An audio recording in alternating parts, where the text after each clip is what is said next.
ព្រះគម្ពីរម៉ាថាយជំពូក9ព្រះយេស៊ូវប្រោសមនុស្សខ្វិនម្នាក់ឲ្យដើររួច1ព្រះយេស៊ូវទ្រង់ក៏យាងចុះទូកឆ្លងទៅឯក្រុងរបស់ទ្រង់វិញ2នោះមានគេនាំមនុស្សស្លាប់ដៃស្លាប់ជើងម្នាក់ដេកលើគ្រែមកឯទ្រង់កាលទ្រង់ទតឃើញសេចក្តីជំនឿរបស់អ្នកទាំងនោះក៏មានព្រះបន្ទូលទៅអ្នកស្លាប់ដៃស្លាប់ជើងថាចោសសង្ឃឹមឡើងកូនអើយបាបឯងបានអត់ទោសឲ្យឯងហើយ3ដូច្នេះមានអាចារ្យខ្លះនឹកក្នុងចិត្តថាមនុស្សនេះពោលពាក្យប្រមាថដល់ព្រះ4ឯព្រះយេស៊ូវទ្រង់ឆ្វែងយល់គំនិតគេក៏មានព្រះបន្ទូលថាហេតុអ្វីបានជាអ្នករាល់គ្នាមានគំនិតអាក្រក់ក្នុងចិត្តដូច្នេះ5ដូចដែលថាបាបឯងបានអត់ទោសឲ្យឯងហើយឬថាឲ្យក្រោកឡើងដើរទៅនោះតើពាក្យណាងាយថាជាជាង5ប៉ុន្តែនេះដើម្បីឲ្យអ្នករាល់គ្នាបានដឹងថា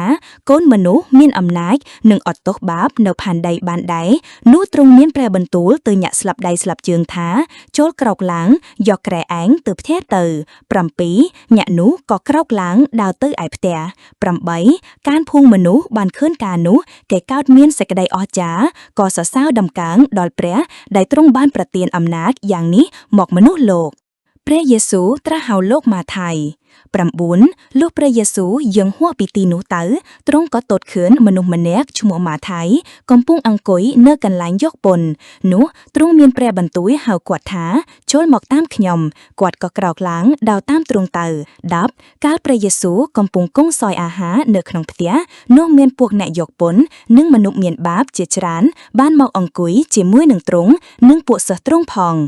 11កាលពួកផារីស៊ីបានឃើញដូច្នោះគេក៏សួរពួកសិស្សទ្រង់ថាហេតុអ្វីបានជាគ្រូរបស់អ្នករាល់គ្នាបរិភោគជាមួយនឹងពួកយកពន្ធហើយនឹងមនុស្សមានបាបដូច្នេះ12តែព្រះយេស៊ូវទ្រង់ក៏បានឮហើយទ្រង់មានព្រះបន្ទូលតបថាពួកអ្នកដែលជាសុខសប្បាយមិនត្រូវការនឹងគ្រូពេទ្យទេគឺជាពួកដែលមានជំងឺវិញទេតើ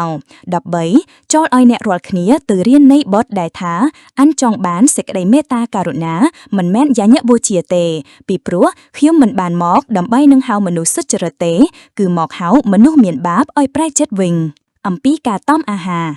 15នៅគ្រានោះពួកសិស្សរបស់យ៉ូហានក៏មកឯទ្រង់ទូលថាហេតុអ្វីបានជាយើងខ្ញុំនិងពួកផារីស៊ីតមទេញញយតែពួកសិស្សទ្រង់មិនដែលតមសោះដូច្នេះ15ព្រះយេស៊ូវទ្រង់ឆ្លើយថាកំពុងដែលប្តីថ្មងថ្មីនៅជាមួយគ្នានោះតើសម្លាញ់នៃគាត់នឹងធ្វើទឹកមុខព្រួយបានឬទេប៉ុន្តែនឹងមានគ្រាមកដល់ដែលប្តីនឹងត្រូវដកយកចេញពីគេទៅនៅគ្រានោះតើបគេនឹងតមអាហារវិញ16គ្មានអ្នកណាដែលយកកំណាត់សម្ពុតថ្មីមកប៉ះឲ្យចាស់ទេត្បិតកំណាត់ថ្មីនោះនឹងហែកឲ្យចាស់ចេញហើយរំហែកនោះនឹងរឹងរឹតតែអាក្រក់ជាងទៅទៀត15ទីក៏មិនដែលមានអ្នកណាដាក់ស្រាទំពាំងបាយជូរថ្មីក្នុងថង់ស្បែកចាស់ដែរបើធ្វើដូច្នោះថង់ស្បែកនឹងធ្លាយហូរស្រាទំពាំងបាយជូរចេញអស់ហើយទាំងថង់នោះក៏ត្រូវខូចខាតដែរគឺគេតែងដាក់ស្រាទំពាំងបាយជូរថ្មីក្នុងថង់ស្បែកថ្មីវិញនោះទើបទាំងទីបានគង់នៅព្រះយេស៊ូវប្រោះស្រីមានជំងឺធ្លាក់ឈាមឲ្យជានិងប្រោះកូនស្រីលោកយ៉ៃរ៉ូសឲ្យរស់ឡើងវិញ18កំពុងដែលទ្រង់មានព្រះបន្ទូលនឹងគេពីដំណើរទាំងនោះស្រាប់តែមានមេសាឡាម្នាក់មកក្រាបថ្វាយបង្គំទូលថាកូនស្រីរបស់ទូលបង្គំទើបនឹងស្លាប់អំបញ្ញមិញសូមទ្រង់មេត្តាយាងទៅដាក់ផាហាសលើវានោះវានឹងរស់ឡើងវិញ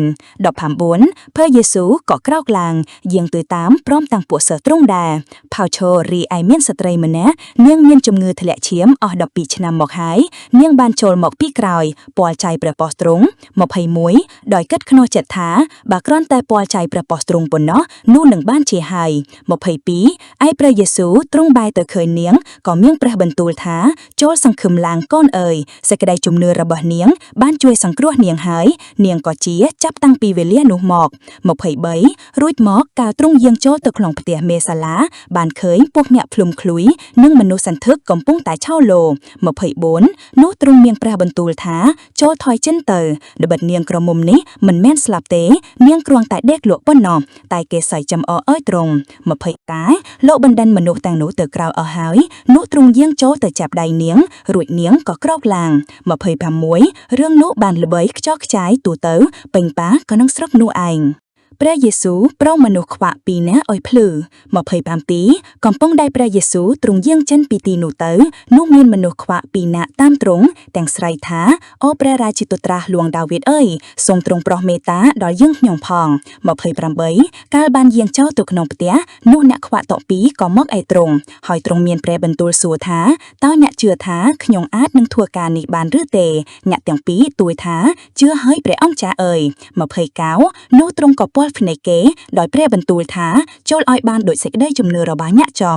30ភ្នែកគេក៏បានភ្លឺឡើងរួចទ្រង់ហាមផ្ដាច់ថាណែកុំឲ្យអ្នកណាដឹងការនេះឲ្យសោះណា